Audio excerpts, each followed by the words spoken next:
Hi friends, இன்றைக்கி ரவா அப்பளம் செஞ்சிடலாம். ஒரு கப்பு ரவையை மிக்சியில் போட்டுக்கோங்க. ஒரு டேபிள் ஸ்பூன் பச்சரிசி மாவு, ஒரு டீஸ்பூன் உப்பு, காயப்பொடி, ஒரு கப்பு தண்ணி விட்டு மிக்சியில் நல்லா நைஸாக அரைச்சிக்கோங்க. இப்போ நைஸாக அரைச்சாச்சு மாவு. இதை வேறு ஒரு பவுலில் மாற்றிக்கலாம். ஒரு 1/4 கப்பு தண்ணி விட்டு மிக்ஸ் கழுவி விட்டுக்கோங்க. இப்போ மாவு ரெடி. இதில் கருவேப்பிலை, ஜீரகம், வத்தல் பொடி போட்டுக்கலாம். நல்லா மிக்ஸ் பண்ணிக்கோங்க. இப்போ ஒரு பாத்திரத்தில் 1/4 அளவு தண்ணி விட்டு தண்ணி கொதித்த பிறகு ஒரு தட்டில் எண்ணெய் தடவி 2 டேபிள் ஸ்பூன் மாவு விட்டு நல்லா சுற்றி இப்படி வச்சுக்கோங்க. இப்போ மூடி போட்டு வேக வச்சுக்கோங்க. இப்போ வெந்துட்டு ஒரு தட்டில் தண்ணி விட்டு இந்த அப்பளத்தை ஆற விட்டுறலாம். அப்போனா அப்பளம் எடுக்க ஈஸியாக இருக்கும். இப்போ அடுத்த அப்பளமும் விட்டுறலாம்.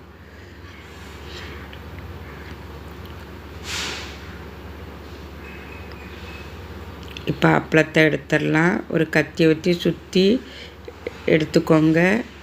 அப்பளம் ஈஸியாக வந்துடும். இதை ஒரு தட்டில் வச்சுக்கலாம். உங்கள் பேன் கடையிலையும் காய போட்டு எடுக்கலாம். இல்லைன்னா ஒரு நாள் வெயிலையும் காய வச்சு எடுத்துக்கலாம். மாவு இப்படி தான் இருக்கணும்.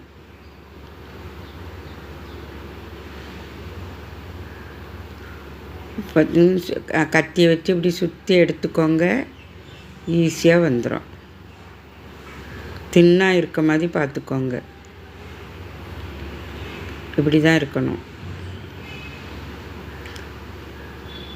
இப்போ எல்லா அப்பளமும் வேக வச்சு எடுத்தாச்சு. இது வெயிலில் காய வச்சு எடுத்துக்கலாம். இப்போ வெயிலில் காய்ஞ்சிட்டு இப்போ பொரிச்சிடலாம்.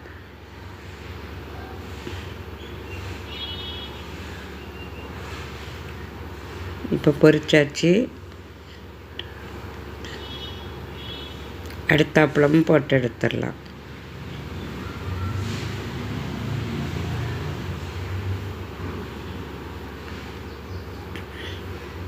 இப்போ சுவையான ரவை அப்பளம் ரெடி.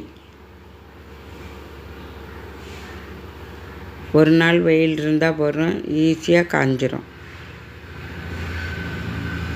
இப்போ இதை பொடிச்சு பார்க்கலாம். நல்லா பொறுன்னு வந்திருக்கு. வீடியோ பார்த்ததுக்கு நன்றி.